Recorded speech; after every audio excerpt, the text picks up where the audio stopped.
One of my favorite ways to get some kind of instant traction in my creative business is to teach a workshop.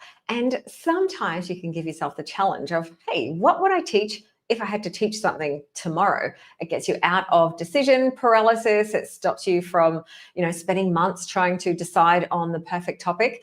Those Facebook posts you've seen where it's like, hey, if you could teach something for 60 minutes tomorrow, what would you teach? Well, that is the challenge that I am giving to you today. And I'm going to take you through the steps of what you can do if you were going to teach a workshop tomorrow, or maybe next week if tomorrow sounds like it's something that might be a little bit too much. This is something that you can use to generate some income by teaching a live workshop. You could even record it if you wanted to, and you could then turn that workshop into an on-demand instant access product so that you can sell a digital product in your business from today onwards, from the day that you create this workshop onwards. You can make it once, turn it into a mini course or a training, and you will be able to sell that over and over again. It's one of the reasons why I love doing things like this, because like I said, it gets you out of your thinking head into your doing head and creates a digital asset. So if you would like to know my process for getting a training up and ready quickly, I'm going to give you some hints and tips on how you can do that in today's. This is what I would do if I wanted to present a live workshop like tomorrow.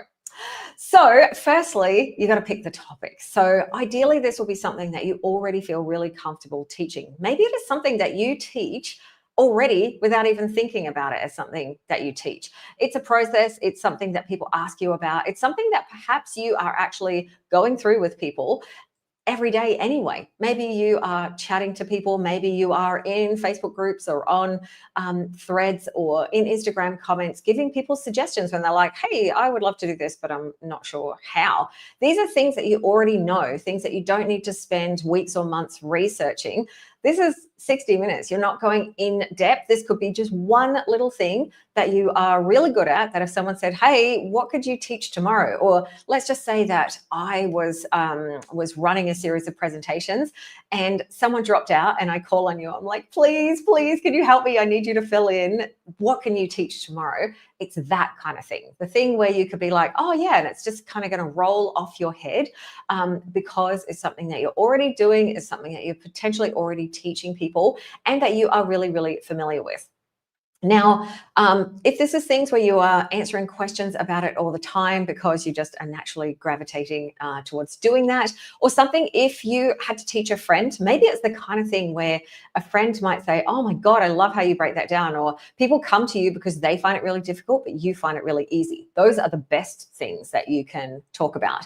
Think about the topics. And, if you want to use your friend, ChatGPT, I do love ChatGPT for things like this because it helps you think a little bit outside the box. Do a brain dump and say, hey, this is my background. These are the types of questions that I enjoy answering and that I find myself answering all the time. This is my niche. What is a valuable topic that I could teach a 60-minute workshop on? Now, do remember when you are teaching something, you've got to focus on the outcome. You can't just teach it. Like, you've got to look at the benefit to someone of how would their life be better if they knew how to do this. So it could be a tutorial. It could be something like sharing your process for how you do things. It could be something tangentially related to your niche. For example, I don't want to get into the niche of teaching people AI. However, I might do a training on, hey, this is how I do this thing with AI, because it would be really relevant to people who are in my audience. Certainly not going to go down that path of doing it, but for people who are creators, if I'm like, hey, this is how, for example, you could use AI to help you create a workshop, that might be a really useful topic for people just to walk them through that process. So don't overthink it. Give yourself a time limit on doing this. Maybe say an hour at the absolute most. Brainstorm your ideas, plug it all into ChatGPT and get some advice and topics. Get a short list and then pick one. Pick one that you think will have the best combination of it being helpful for people and it having that clear outcome, that it's very narrow focus. This is not some training where you are going to teach people an entire, degree level subject. This is a specific, actionable, single topic. And yeah, something that you're like, all right, well, if I had to do it, let's just pretend you were going to keep it very, low key. If you were doing it tomorrow, you're not going to be able to create, a 50, 100 slide deck. This is just something simple where if you're just going to tell someone how to do it, then talking through your process. So once you've got the idea, if you wanted to at this stage, we talked a little bit about validation on one of these live streams a few days ago. So go and watch that if you want some ideas for validation before you actually sell this, if you're going to go down that path. If you're pretty confident with the idea, sure, move ahead. If you're doing it tomorrow, well, hey, just like get out of your head and just do it.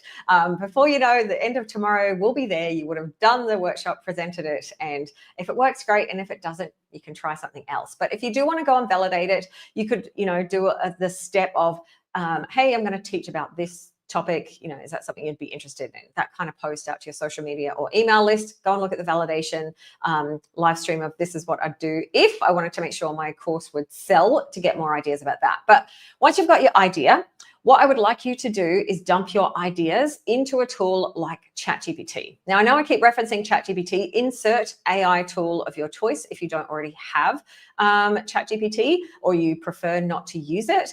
I personally love the voice note-taking aspect of ChatGPT. I will literally speak and brain dump those ideas so that you can just kind of have that stream where you're not editing yourself, you're just getting it all out of your head, and then you're going to use ChatGPT to help organize those and make it into a cohesive outline that goes from point to point. So don't censor yourself. And if you're like, oh, I don't really know how to use ChatGPT, I kind of got the idea when I was doing this that maybe I should do a live stream on this is how I use ChatGPT. So that's going to be coming up in a couple of days. Of how I'm actually using this, how I'm using this for voice. But there is in the option, I'm not sure if it's only for the pro account. I personally have been, feeling like that $20 a month for a pro account is money very, very well spent for what I'm getting out of it. So you can do that if you want. So it sort of starts to learn about you, and those memories are going to be able to be kept. But just get the ideas out. Don't stop yourself. Just ramble, brain dump, verbal process your ideas into ChatGPT. And then, you can say, all right, I'm going to be teaching a topic on this. The outcome, what I want people to achieve is that. Here's all of my ideas and thoughts. If there's anything I missed or any other suggestions, please let me know, and then just start rambling and brain dumping. At the end, a little prompt that ChatGPT suggested to me that I could suggest to you, very meta. What would make this workshop more compelling, useful, or surprising? And if you ask ChatGPT that after you've brain dumped all of your ideas, it might give you some really helpful suggestions and things that you could incorporate. Do make sure that you tell ChatGPT that it is a 60-minute workshop so that it doesn't go a little bit too crazy with ideas. But personally, for me, I'd rather have too much at the start and cull it down than not have enough and try and fill it out with fluff. But generally, I find that most people are going to be able to talk about something for 60 minutes or more off the cuff pretty easily if it's something that's really close to you that you already know a lot about. Where you can get stuck is where you feel like you have to learn something to be able to present it first. So this is why I'm like, fall back on the things that you feel totally confident about and the things that you're potentially already talking to people about and teaching, but maybe just not in an official workshop capacity. So just a reminder as well, you do want to make sure that you're focusing on the outcome of this, not just the content. So when you look at the structure, think about, all right, what would I need to teach someone or show them how to do for them to achieve that outcome? Now, this is the same, whether it's a workshop or whether it's an entire 12-module signature program, you've got to take people through the steps and you've got to think about, all right, for doing that step, is there something else that they need to know about first so that you can fill in the blanks with some information to help people be able to achieve the outcome that you are telling them that they'll be able to get by taking this training. The great thing that I love about doing the brain dump, about doing the whole idea generation, the whole brain dump part of it, this is what's going to be in there, like getting all these topics, is you can then use that same thread to help you with sales copy, emails, social media posts, the information for your sign up page or your checkout page if it's a paid workshop. And that is going to make life a whole lot easier. All the information is already there. So you're just saying, all right, now I've got this, give me that. And it's super, super helpful. And I know I don't want to be a ChatGPT fangirl, but it's making my life easier at the moment while I'm in a low energy season. So I'm going to share the goodness with you in case it's helpful for you as well. All right, so what you'll do is once you've got all the ideas, get ChatGPT to help you create a rough outline. Now, if you don't want to do this in ChatGPT, one of the ways that I've done this in the past is by using like a mind mapping software or just my good old stack of Post-it notes and just get every single idea that you have out on a Post-it note, put it on the wall, then you can rearrange and group things together so that you can sort of make sure that you've got that flow before you do anything else. And you can even give ChatGPT some instructions. So you can say, all right, I want about a 5-minute introduction. And then, ideally we're going to sort of break this into 3 sections. And each section is going to be about, 10 to 12 minutes.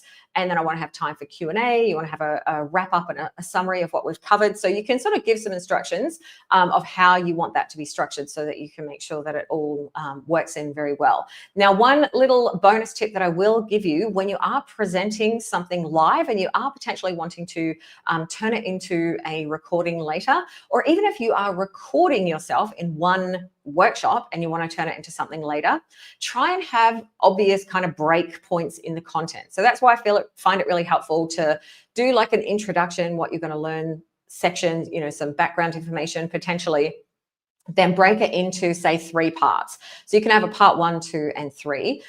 You could even break it into more parts if that's going to make sense, but it gives you a natural point where you can just kind of stop and have a breather before you move on to the next part. And it makes editing the video later, when you split it up into individual lessons or individual parts, so much easier to split and makes it feel less like a recording was split up and more like that is a natural break point. So that is my suggestion. You can do that through slides, or you can just do it through, if you're just going to talk off your notes, which I'm going to talk about in a sec. That's going to help you be able to repurpose that later. And it's also going to give you points where you can be like, okay, and breathe, because if you're doing it live, no one is going to be upset or angry with you if you just stop for a couple of seconds to have a breath before moving on to the next part. And like I said, it gives you that really nice break point for the recordings. Now, slides are something that can be really helpful. I personally like using slides because I like having something to reference. I can, riff about stuff forever, especially if I've got someone asking me questions. I could chat your ear off for days. However, when I have stuff that I want to cover, I will go off on tangents. I need something to keep me on track. So I usually will have some kind of slides. What I'm doing right now when I am presenting these is I just have some notes in a Google Doc. And let me, actually, I'm not going to bring them up because that'll just confuse the whole, like, I'm on live stream thing here. But I just have those on some notes on a Google Doc. You could just follow on. I have seen plenty of workshops. I've paid, hundreds of dollars for trainings where the person has just got their notes on a Notion doc or on a Google Doc, and they're just literally presenting that as their notes, broken down into sections. And when you have some notes to follow on the screen, A, it could make it, a little bit more visually interesting and helpful. And B, it gives you the points that you need to cover so you don't get onto tangents and you keep going in the order that makes sense. So definitely, follow some sort of structure. You don't have to read off it. I would strongly recommend against reading off it because people can tell that you're reading, and it just makes for a totally different experience. If someone wants to read something on the screen, like, I guess it's a kind of pet peeve of mine, where you're literally reading off what is on the screen, that is far less engaging than if you've just got some bullet points so that you can stay on track and you remember the topics that you wanted to talk about, because that can be a challenge as well. You're like, oh, what was it again? And you have this brilliant idea and you forgot it. The talking points are just going to help you to go through each of the steps and remember the important information that you wanted to include. You could highlight key phrases. You could make it so that, each lot of notes or each thing that you wanted to cover was a separate section. You could add some really minor formatting, but I just think that doing it this way is going to help you make it happen. Like, we're talking tomorrow, and if not tomorrow, like maybe say very early next week, like within a week, absolute maximum. So you've got to do things that make your life easier. If making slides is easy for you, if you're one of those people who are like, oh yeah, I can whip up a slide deck in half an hour, great, use slides. But for most of us, and I've been that person, I've spent days sometimes on slides, and then I've handed them to a designer because I'm like, oh, I want them to look really good. And what is important is not your slides looking perfect and good. Sometimes the simplest things are the easiest and the best. And you've just got to do things that make your life easier. Okay, so let's talk about what you're going to use this workshop for, because you're not just going to create a workshop for the sake of it. I mean, hey, that might be fun. I'm kind of doing mini workshops every day with this live stream series, but let's just say you are doing this to create value. So in my creator growth loop, I've got 3 different aspects to that, 3 elements, which is being visible, growing your audience, creating value through digital products, so creating digital assets and then selling them. So a workshop could potentially cover all 3 of those things. So you could use it as a free lead magnet and hide it behind an email address. So someone gives you their email address and they're able to attend, like kind of webinar style. And that could just be a workshop, or it could lead into something else after it. It depends on what you're wanting to do. Sometimes I find people get stuck on the what is this going to lead to, and then that stops them from actually presenting some information. So this is why I'm like, just present the information. Worry about what you're going to do with that later. You could add something on later, which is like, hey, if you enjoyed this, you might like this thing.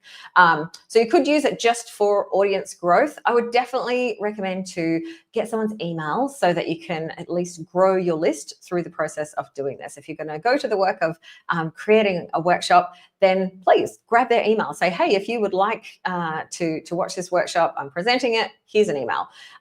Use ChatGPT to help you craft that copy so that you're making sure that you're focusing on outcomes. And it's not, I am presenting a workshop. It is, you will learn this. So you're putting it in the highlighting the value of the workshop to the person who is going to sign up for it. You could sell this.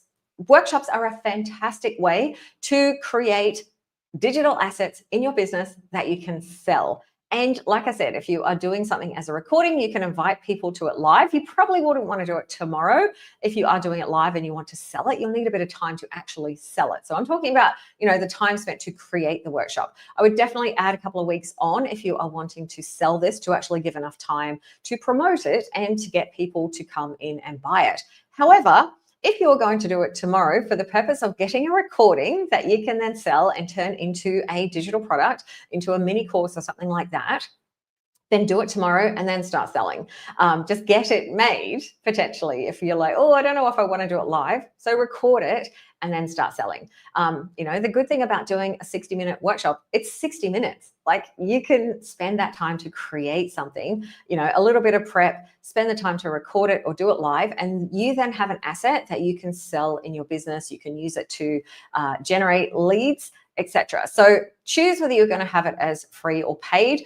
Often what I will do when I have run live workshops in the past, because I've done quite a few that I've then turned into trainings, mini courses, etc., is that I will run it live. I'll have an early bird pricing for the first, say, 3 or 4 days. So I'll advertise it. So it's giving people a reason to sign up for it now. So even if I'm going to run it in, say, 2 or 3 weeks, I'll set it up and say, hey, if you sign up before X date, so let's just say if you sign up before Friday, you can buy it at a discounted price. The price will be rising on Friday. So it gives you a reason to be reminding people and saying, hey, come in and get this early bird pricing. And you can then, even have the pricing change. It could be something that if you sign up for it before it's live, it's X price and it will be Y price later. But use ChatGPT, like I said, to create those things for you to advertise it, create the copy for the sales page. If you're using Kajabi, one of the things that I often do is I just put the information straight onto a checkout. I don't create a landing page for something like this when I want to get it done really quickly. You have to create a checkout anyway when you are selling anything in Kajabi. So I'm like, well, why not use the checkout as like an informal sales page? Put the information that people need to make a decision on that checkout page. Use the checkout as a sales page, especially if it's something where you're just like, oh, and I just get it done quick, because sometimes a landing page can take days, hours, weeks, and that can be the thing that holds you up. So just put the info on the checkout, give someone the checkout link, and then afterwards you could go and build a landing page and improve it and optimize it. There are some workshops that I've sold like years ago that never even got a landing page, that they're still a checkout and people still buy just from the checkout. So, don't make your life any harder than it needs to be. All right, so if you are going to sell it, or if you are going to get people to sign up for it as a lead magnet, especially if you're going to do it live and you want people there live, make sure that you are telling people about it. You need to make offers, you need to get it out in front of people and, sell it. Tell them how they are going to benefit from that. You could use emails. If you have an email list, even if you've got a small email list, it's certainly worth letting people know what you are doing. You don't need to write a big, huge campaign of emails. You could just send out a couple of emails, use your social media accounts. Maybe you could do a quick 5 or 10 minute live stream and just be like, oh my gosh, this cool workshop, I'm going to be running it later this week. This is what you're going to learn. Go and sign up. So, there's certainly some ways that you can promote it. I'm not going to get into ads and things like that because I feel like it's a little bit too much. If you have a podcast and you have the opportunity to insert a promo, like beginning, end, or middle, you could make it for a week that's the promo. Hey, I'm running a live workshop and this is what you're going to learn. So that will go into podcast episodes, even older ones if people are listening to them. So just think about the ways that you can promote it. I love pop-ups on websites and hello/announcement bars. So if someone is going to your blog or they're just visiting your website, they will get notification of that. So you can put that just on the main pages on your site. In my Make More Offers course, I've got lots of ideas for how you can promote, and I am making that available for free. You'll find it at theunicornadvisory.com/this. Go down the bottom of the page. There's a whole lot of resources there. So this is Make More Offers. It's got a heap of ideas of ways that you can promote and sell your products without doing a big fancy launch. You don't need to do a big fancy launch for a workshop. You need to just let people know that it's happening. Put it on your personal page, put it on your LinkedIn, wherever you are, that you can, just get the message out there and let people know that it's happening. Use ChatGPT or another AI tool to help you write that promo content if that's the thing that's a little bit hard. If writing's hard, do video. If video is hard, do writing or audio notes, whatever it is that's going to make it easy for you to promote that. But do remember, like, promoting it is an important part, even if it is free. Okay, so if you wanted to, if you're going to be like, all right, I'm going to be a bit extra, I'm going to be fancy, I would love to have a worksheet that could go along with this. Again, I'm going to come back to make it simple and don't be a perfectionist. So I love beautiful worksheets. I have templates galore and I love making them awesome. And a friend of mine recently was like, oh yeah, I'm just putting the content about what I'm doing into ChatGPT and getting it to help, create worksheets for the lesson. So I was like, really? Sure, that's pretty basic. You can see some examples of ones that I have been doing as part of this live stream session at theunicornadvisory.com/this. There is one on there that was 200 ideas for mini product or digital products that you can create that are not a course. I can't remember, there was another one that I made. Are they in my usual standard? No. I do look at them and I'm like, oh, and I've given ChatGPT some instructions saying, could you make it look a little bit nicer, like add some color? They're very basic. However, they are done. And you can always turn that basic thing into something prettier later. We are talking done here. So if you do want to create a worksheet, just make sure that you don't spend too much time on it. That doesn't be the thing that stops you from actually going ahead with your workshop and getting it out there. You don't even need to have a worksheet. You could always add that and say, hey, coming soon, I've got some bonus resources or something. So if you're going to do that, just make sure that you make it easy on yourself, that you do not be a perfectionist over it. Sometimes it could be a case of looking at templates and things that you've got. Last year, I presented a session at the Kajabi event on the Gold Coast, and they were like, all right, we need worksheets. And I left it to the last minute. I procrastinated. And they're like, Sue, we need them like in the next 2 hours. So I was like, oh, and I was totally overthinking it. And I went back to some Canva templates that I'd bought. It was like a worksheet pack. And I literally went into that, picked out 5 pages of things that I thought would be relevant and helpful, and just use them as they were. I think I might have changed the color, but I didn't change the formatting. I just kind of filled them in with some things that would be relevant, and it was done in an hour. Like, I'd been overthinking and stressing about that for like 2 weeks. No one knew. Everyone was like, oh, these are helpful worksheets. So again, I'm just suggesting as a fellow perfectionist, look at the ways that you can make it easy and simple for yourself to help the people that are taking that workshop take some action and walk away with some helpful resources. I would also suggest that you use this as an opportunity, especially if you're doing it something that is for free, or if you're wanting to improve or add to the course, or just be able to, get some extra zhuzh to help you sell it later. That you ask for testimonials. You actually go to the people who've registered for it, either in email, or you can put like a survey or something at the end of it, or in a separate lesson, or in the sidebar if you're using a Kajabi course to host it beyond when it's live. Ask people for feedback, get some testimonials. You can ask them simple questions like, what are you hoping to get out of this? You could ask that at the beginning before you even start. I always find that's a really helpful question. Like, what would it mean if you were able to achieve X outcome? And then at the end of it, like, what was your biggest takeaway? What did you enjoy the most? Is there anything that was missing? Like, get that feedback, not only to help you make it better if you are going to either re-record it or add some extra bonuses to it, but you can use that as testimonials on your sales page when you are selling the recording later. So it's certainly not something that you have to stress too much about if you're wanting to teach tomorrow. But I definitely think it's worthwhile trying to add that and layer it in, or just come up with a way that you can really simply ask the question in your email that you send out when someone registers. Just send them, like ask them to reply. Not everyone's going to do it, but ask them to reply and be like, hey, what made you decide to sign up for this today? Let me know, what are you hoping most to learn? And that way you're getting some feedback right from the very beginning that can help shape the wording as well on your sales page going forward.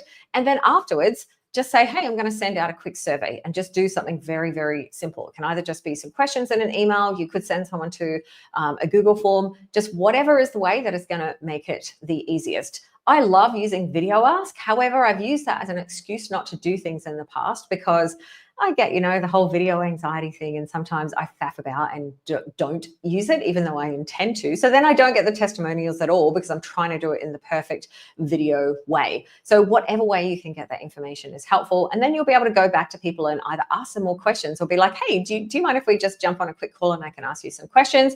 Then you'll potentially have video testimonial that you can use. Or you can just be like, oh, wow, that's so great. I'm so glad you loved it so much. Would you mind if I put that on my website? And again, then you got testimonials that you can use later. If you are doing a workshop and you're selling it as a low ticket product, like under $100, or as something for free, you could absolutely give a call to action at the end to invite them to join you in a bigger program or a different program, or give them something else, an additional paid resource that you think might be helpful for them.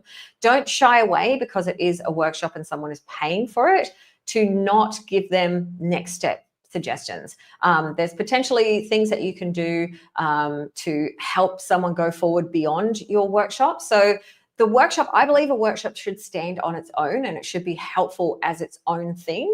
I've paid for workshops before and got a little bit frustrated, because I've thought that it was kind of just, someone doing a webinar and charging for it. Like, it really felt like I was being sold to throughout it. So I personally believe that the workshop itself should be something that people can learn from just from the workshop. However, that doesn't mean that you can't seed or share that, that if you have got lots out of this and you want to know how we can keep working together, that there will be a way, and I'll let you know that at the end. Or even at the end, you can be like, I hope you really love this, and I hope it was helpful.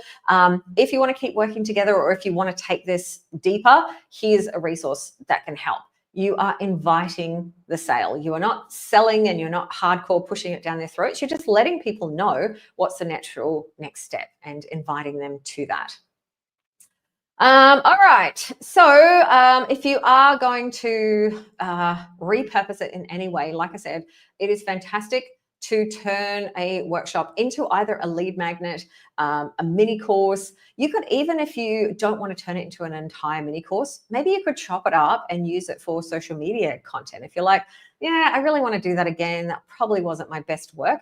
Maybe if the workshop just didn't go as you wanted, it doesn't mean that that was a waste of energy and effort. Look at ways that you can repurpose that. Grab the transcript and turn it into a blog post. Cut out sections of it. Like, if there's parts of it that you're like, oh, half of it was good, half a little not good, then you can just cut the sections that are good and repurpose those sections. Now, one tip that I learned from Justin and Sarah from Wake Up to Freedom is running a workshop twice. So if you're going to do a live workshop, run it twice, wear the same clothing, and try and have the same hairstyle in each session. So that way, if there's one bit of it where you're like, oh my God, part two, I completely lost my train of thought, or, like I had a coughing fit, or there was something really shady and you just were like, oh, that part wasn't the best. If you've run it twice and you have 2 recordings, you could pick one section and put it in when you are doing this and selling it in a repurposed way. That is certainly going a bit extra. But it'll give people options for which version of the workshop they want to sign up to. And if you're doing the first one, and that's the one where you freak out and you freeze and you're like, oh my God, I'm so nervous. I've been there, trust me. And that first one is the one where you're just like, oh, I just almost needed to get it out of my system and run through it. Maybe the second time that you do it is going to sound a whole lot better. I know for me, when I've presented webinars in the past, the first, 1 or maybe 2 times that I do it, it's quite frankly awful. I'm better at it now, but it is a skill that you've got to practice and learn and get better at. I would find by the 4th or 5th time through, I'd feel so much more natural. The nerves are out of my system. I'd be less freaking out about all the things that I needed to do, and that one would be the one that I would use as a recording. So don't be shy about running it potentially again, even if you're running it live and you're selling tickets to it, so that you get a nice recording that you can use to sell later. All right, and then just some last tips for while you are running it. Just pretend that you are talking to a friend. Don't overthink it and go, oh my God, I'm teaching a workshop, everything has to be perfect. If something goes wrong, it's going to go wrong. It's not the end of the world. I have a workshop that I totally made a mistake in the middle of it. This is in 2021. This workshop had, 98% of it was really helpful information. I had a complete brain freeze when I was doing one particular thing. And I have been meaning to go back and fix it up since 2021. But people have still bought it and found it helpful. People are still using that workshop for all of the bits of it that are very helpful, apart from that one tiny bit. It's not the end of the world. If you are going to have, something go wrong, it's okay. Just pretend you're talking to a friend. If something goes wrong, just be like, oh, okay, I'm going to keep moving on here. One of the things that I do love about one of my mentors, Elizabeth Goddard, she had a training, and I can't remember which one it was. And there was a part of it where she had the wrong slides up. She's like, oh, hang on a minute. No, I've got the wrong slides up on the screen. And when I first heard it, I was like, oh my God, you poor thing. And then she was rambling. It took her a few minutes to get organized and to find the right thing. And she was like, you know what, I'm going to leave that in there for anyone who is freaking out about, doing something wrong on a live.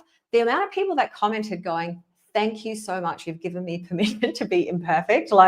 I don't need to panic if I do something wrong. It's going to be okay. I'm still going to be able to sell it. I'm still going to be able to, make money out of this thing. People aren't going to think negatively of me. It's really nice when you see people doing that. It's something that I've always remembered. If you make a mistake, just keep going. If something doesn't work, it's going to be okay. I've done live streams and things where the tech wasn't, in my favor, but just keep going. Remember, you can always do it again. You can always do another recording in another version. And if something was just a total disaster, invite the people that paid for the first one to come to the next one. You can just say, look, I'm really sorry. The sound didn't work, or, there was just whatever happened. I'm going to run it again. Here's a free ticket to attend on the next date. So yeah, don't worry about being perfect. If you need to have a glass of water nearby, I had a total coughing fit the other day on one of these live streams. I was never so grateful that I had water right at my fingertips and I didn't need to run out of the room and go and get some. If you are feeling nervous, do a tech run through first. Present it live as if you were going to present the whole thing. Do a run through, record it, put it into some streaming software, and don't actually stream it to anywhere. Run the webinar to no one, just register yourself. You can go through that if that will help you to feel better, especially if you're nervous. And remember, you can just simply record it and give it to people that way. It doesn't need to be live. I like doing live because I feel reasonably comfortable teaching live, even though sometimes I get super nervous and I get very anxious about pressing go. But if you're like, that would absolutely do my head in. If I had to do something live, I would rather stick needles into my eyeballs, then don't do it live. You can certainly record something. I just think there's it's valuable to run through the whole session live instead of thinking I'm going to, break it up into lessons, because when you are teaching as if it was live, or you are teaching live, it's a really different energy to when you are recording lessons into a video script, or you're just pulling one single individual lesson out. You get a lot more self-conscious. You'll be more likely to re-record if you feel like you made a mistake or it was imperfect. So that's why I love this concept of like, all right, what could you teach in the next week? And just kind of forcing yourself into action, because it's a learning exercise. No matter what you do, it's potentially going to give you resources to help grow your business, grow your email list, potentially make money, and it's going to get you in the habit of taking action. So that is my thoughts on what I would do if I wanted to run a workshop tomorrow, or very soon, within the next week, let's say. I hope it was helpful for you, and if you've got any questions, please do comment so we can have a bit of a chat about it. I'm certainly happy to help. You can get resources from This Is What I Do If series at theunicornadvisory.com/this. You can also get a reminder for when these streams are going live each day, so you'll know what the topic is, and if you do want to join me live, you'll know exactly when I'm going to go live, as I am doing it at a different time each day to help me cope with my video anxiety.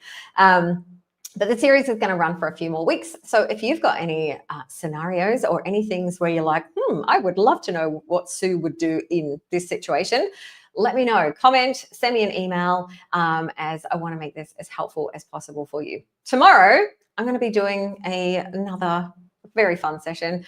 This is what I'd do if I didn't feel like doing anything today. So I'm going to talk a little bit about figuring out whether that is a longer problem or if it's just a today thing, some strategies of what you can do on low energy days. So that is tomorrow. I will see you back again then. And I really appreciate you joining me for This Is What I Do If. I am Sue McLachlan from the Unicorn Advisory. See you tomorrow. Bye.